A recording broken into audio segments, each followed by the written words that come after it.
Ça n'aura échappé à personne, le 12 décembre à Paris, on a vécu une journée historique puisque 195 États qui participaient à la COP21 ont signé un accord qui est peut-être qualifié donc d'historique.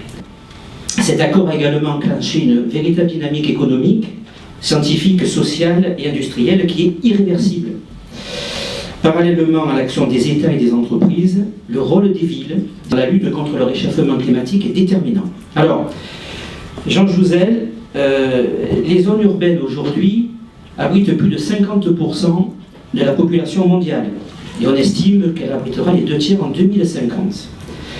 Et ces villes génèrent plus de 70% du carbone. La question est la suivante. Comment doit-on appréhender les effets du réchauffement climatique et de la COP21 sur les territoires, et plus particulièrement avec un petit clin d'œil sur les territoires urbains? Jean, la parole est à vous. Est-ce que la COP21 est importante pour l'immobilier ou pas? Je crois que oui. Un regard scientifique d'abord général, rappeler simplement que pour notre communauté, le réchauffement climatique est réellement sans équivoque. On le voit dans l'atmosphère, 2015 a été l'année la plus chaude qu'on ait connue au niveau mondial, mais ce qui est important, c'est surtout que les 5 dernières années ont été les années les plus chaudes qu'on ait connues aussi. C'est vrai aussi pour les 10 dernières années. Vraiment, nous sommes dans un contexte de réchauffement climatique qui se traduit, qui se matérialise aussi à travers ce qui se passe dans l'océan, l'élévation du niveau de la mer, et à travers ce qui se passe dans les glaces. Disons l'augmentation de l'effet de serre, gaz carbonique, méthane, protoxyde d'azote. Alors les 3/4, c'est lié à notre utilisation, nos émissions de gaz carbonique, qui elles-mêmes sont pour 85% dues à l'utilisation des combustibles fossiles, 5% quand même, près de 5% à la fabrication du ciment, on passe dans les villes là, quand même, à peu près 10% pour la déforestation. Donc le gaz carbonique est au cœur de ce réchauffement climatique. La conséquence de l'augmentation de l'effet de serre, c'est qu'il y a de la chaleur supplémentaire dans le système climatique, mais l'essentiel de cette chaleur va dans l'océan. Il y a 1% qui reste dans l'atmosphère. Donc c'est vrai que c'est très important de constater que, le réchauffement climatique est aussi dans l'océan, à travers l'élévation du niveau de la mer et son propre réchauffement. Ce réchauffement est non seulement sans équivoque, mais il est de façon très claire lié aux activités humaines. Si on regarde vers l'avenir, si rien n'était fait pour lutter contre le réchauffement climatique, nous irions vers des réchauffements de 4 à 5 degrés à la fin de ce siècle, qui se poursuivraient d'ailleurs, qui pourraient se poursuivre jusqu'à 6 à 8 degrés à la fin du siècle suivant. On parle d'une échelle séculaire, on ne parle même plus à la fin du siècle des générations futures, mais des jeunes d'aujourd'hui, donc qui sont dans nos cours d'école, peut-être certains ici d'ailleurs, qui seront dans la deuxième partie du XXIe siècle, quand même, j'espère. Voilà, donc c'est aujourd'hui, c'est maintenant, c'est pas le futur, c'est ce qu'on fait aujourd'hui.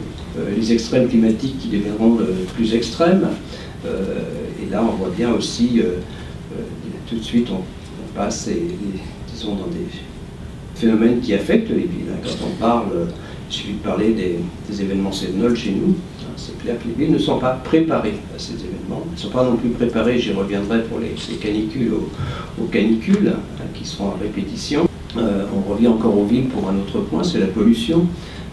En gros, la pollution urbaine, automobile, si elle se poursuit, on revient avec des villes qui en sont extrêmement, victimes, en Chine, en Inde, dans d'autres régions. Il est tout simplement plus difficile d'y faire face en période caniculaire.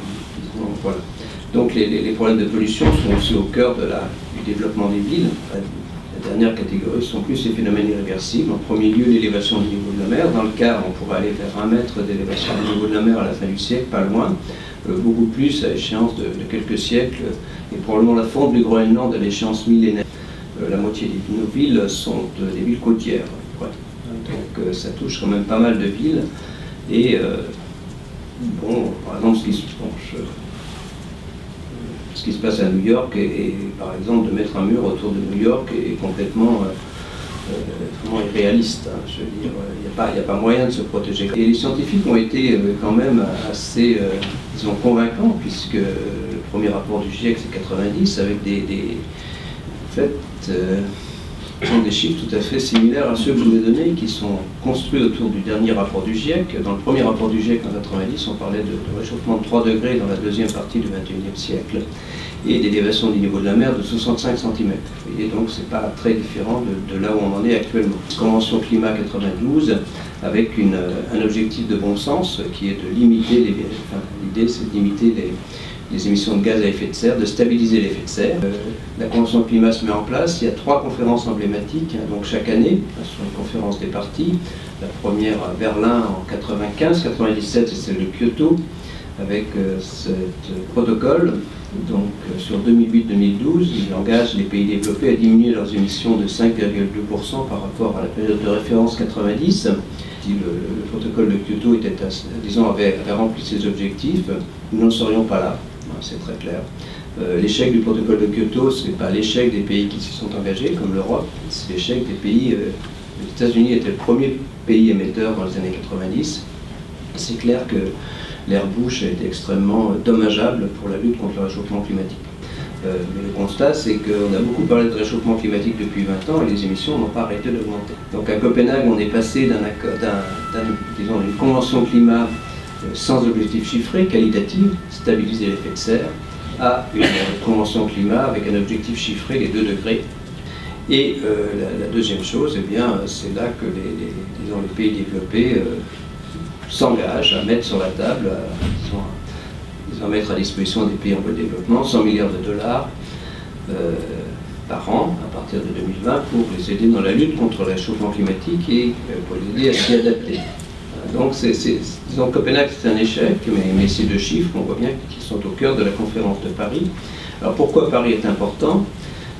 Qu'est-ce qui s'est passé de façon intéressante ? C'est que, disons, je dirais fort de l'échec de Copenhague, la Convention climat a complètement inversé disons, le paradigme. L'idée de la feuille de route de Durban, qui s'est terminée en 2015 à Paris, eh bien, c'est effectivement d'avoir un accord universel. L'outil, c'est de demander aux pays ce qu'ils peuvent faire, ce qui a été le cas. Pratiquement tous les pays ont apporté des contributions et c'est, je crois, bien sûr, le premier succès de la conférence de Paris. Eh bien, les contributions, en gros, ne nous feront faire que la moitié du chemin par rapport à ce qu'il faudrait faire pour limiter le réchauffement climatique.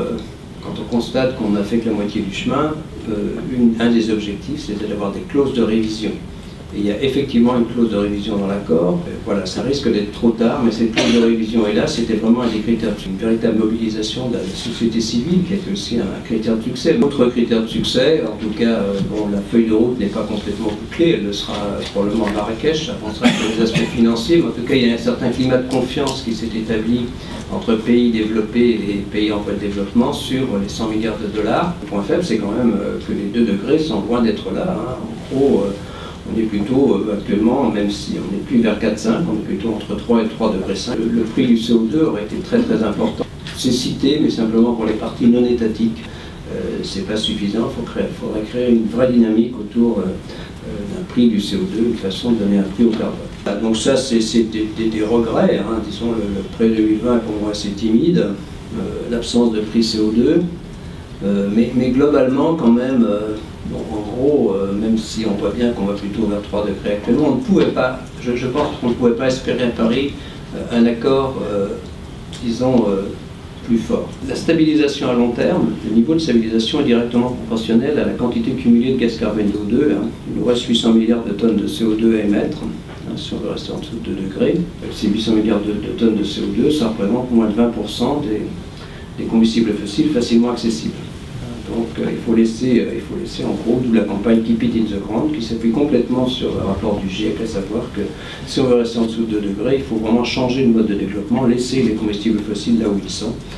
Et donc quand on regarde du côté plus économique, quels sont les leviers pour rester en dessous de 2 degrés, donc en termes de modification de flux d'investissement, l'efficacité énergétique, le désinvestissement des combustibles fossiles, c'est très important, le développement des renouvelables. Alors en quoi les villes sont concernées ? En gros, le nombre d'habitants dans les villes va à peu près doubler. 3 milliards et demi, entre 6 et 7 milliards à horizon 2050. C'est des émissions, alors aussi bien en termes d'énergie, on va parler effectivement à peu près des 2 tiers de gaz carbonique à cet horizon, si on ne fait rien, hein, si on continue. Aussi les 2 tiers de l'utilisation d'énergie, ou bien 75%. Mais le bâti lui-même, c'est 20%, c'est 8 milliards de tonnes de CO2 chaque année sur 37 à peu près. Donc, la seule construction des villes nous mange la moitié du droit à émettre en termes de gaz carbonique si on veut rester en dessous de 2 degrés. Donc les villes, on voit bien, sont au cœur. Ça veut dire qu'il faut penser les villes aussi, leur développement, si on veut rester en dessous de 2 degrés, différemment de ce que l'on fait actuellement, même dans leur construction elle-même, dans leur conception. Les villes sont fragiles à quoi? Par exemple aux canicules. Si on parle d'une canicule comme 2003, l'été, 3 degrés plus chaud en moyenne qu'un été moyen du XXe siècle. Dans un monde à 2 degrés, une canicule comme 2003 surviendrait à peu près tous les 4 ans. Dans un monde à 3 degrés, tous les 2 ans. Dans un monde au-delà de 4-5 degrés, c'est-à-dire à la fin du siècle si on ne fait rien, tous les étés.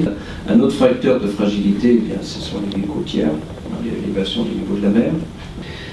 Bien sûr, je pense qu'on se barre une ville, c'est bien la construire. Les bâtiments doivent être évidemment, disons, tout à fait